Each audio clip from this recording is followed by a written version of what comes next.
We'll be talking to the head of the Pregnancy Advisory Service, who controversially thinks women should be allowed to have abortions based on gender.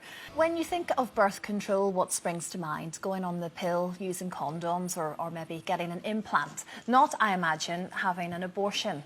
Well, Anne Furedi, the Chief Executive of the British Pregnancy Advisory Service, which is the UK's leading provider of abortions, thinks it should be. She believes abortion should be seen as any other form of family planning. And look, this is a very emotive subject. Yeah. I mean, I know it is, and everybody's got a different opinion. Sure. You see, by the mere fact that you've said that, in a way, it sends a message out to young people, look, kind of doesn't really matter. If you get pregnant, you can always get an abortion, get rid of the baby. And I personally think that that is a shocking message to send out. My problem with it is that you also think we should get rid of the 24-week limit.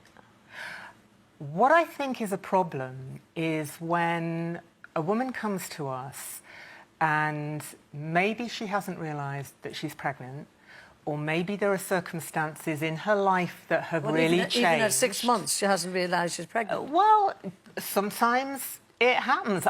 But I just have to, on that particular point, I must say this, because my step-granddaughter was just gone beyond 24 weeks. And they said she wouldn't survive. She was a pound and a half, lying in a hand like that. They said she probably, if she did survive, she would never be tall. She's now a strapping, lovely girl who's a nurse. Now, you can never convince me that that 24-25 period isn't a lovely little person.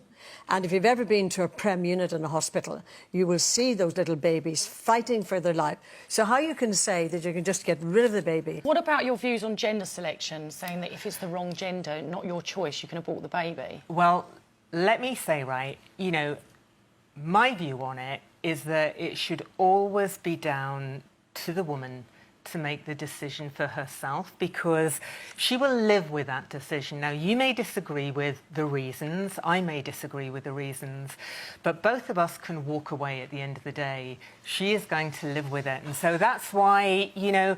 But then you're opening it up with all of those changes that you would like, you know, no time limit, no abortion should be, you know, considered a form. You're opening it up, a system up, to be massively abused by certain people. But why do we think women would abuse this? People will, because people do. You know